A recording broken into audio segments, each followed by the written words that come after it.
Chapter 61. It turned out Lucien was grateful that Dominique suggested the trip to Detroit. He didn't know if he'd ever have a real relationship with Marcus Pierce. He knew he'd be okay either way. He was grateful, but still not sure how he felt about Dominique either. But her sister, and now his sister, Kim, was a different human. Warm, friendly, talkative, and clearly didn't take herself too seriously. She and her husband run a nonprofit in Baltimore, the pair's first-generation college students, with professionals in the community who mentor them throughout their college career and beyond. April, of course, had already produced a series of videos for social media, highlighting her parents' work. Kim and Lucien exchanged numbers, and she promised to keep in touch. Lucien knew she would. Etta slept soundly on the flight back to Atlanta. Lucien watched her and sensed that she felt truly at peace and settled for the first time in months. She had reconnected with Marcus and seen Angie. She didn't know if she'd ever see either of them again or hear from them again, but she too knows she'd be okay either way. Sharmelle settled back into her office routine, and it was just that, routine. Jacqueline pointed out that they never have another case with as many twists and turns and surprises, and for that, they should both be grateful. But she did have more than enough business after all the publicity from the Hayes-Pierce case. Sharmelle calculated that calls increased 135% after the hour-long special. There were so many, in fact, that she hired another receptionist who worked remotely and lived in Chattanooga. Her sole job was answering phones, taking messages, and doing what she called weeding out the weirdos. Like one man who said he'd pay Sharmelle $100,000 in cash to find Jimmy Hoffa, who he knew for sure was somewhere in the state of Texas.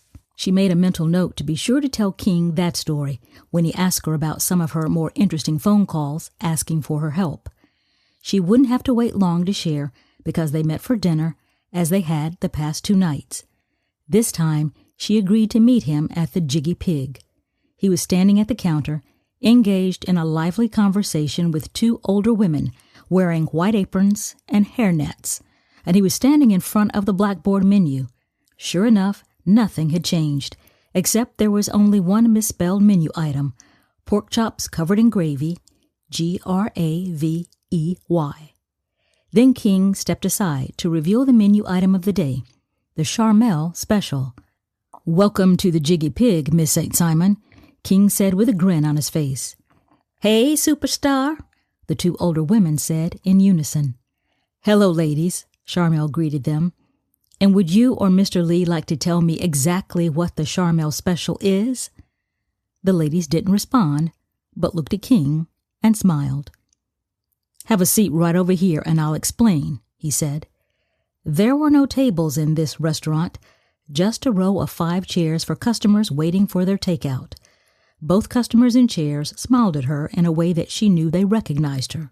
She nodded and smiled back as King led her to 2 other chairs on the opposite side of the room. "I'll get right to the point," he said. "Please do," she said. "I've been hired to work on another project. It's a long-term commitment, at least a year's worth of research and shooting, maybe even longer depending on what we find." Sharmelle tried not to show her disappointment. Once again, King was leaving. "The project," King explained, "is about the prison reform, the big business of corrections, all the issues surrounding the death penalty, all of that." Then he paused. "It's called Georgia Justice. I will be based here in Pearl City." "Will you now?" Sharmelle said as she smiled. "Yes, I will," King said. "And I think this occasion calls for a special toast." King signaled to one of the lady friends behind the counter, who brought over 2 bottles of Miss Deborah's famous lemonade and 2 paper cups. "And this is the Sharmelle special," the woman said, grinned, and winked at King. "Well, welcome home," Sharmelle said to King, and said softly to God, "Thank you." The end. Author's note. Thank you to all of you who have joined me on this audiobook adventure of St. Simon Says. I am grateful for your support, and grateful that you have been cheering me on. I know who you are. Special shout out to the 2 best editors on the planet. Content editor Kim Farah, who sent back pages and pages and pages of suggestions. She's a reader, a great writer herself, and ridiculously smart.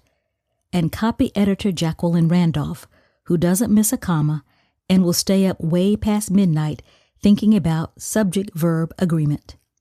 And as always, Mama and Daddy, thanks for never discouraging any of my crazy ideas.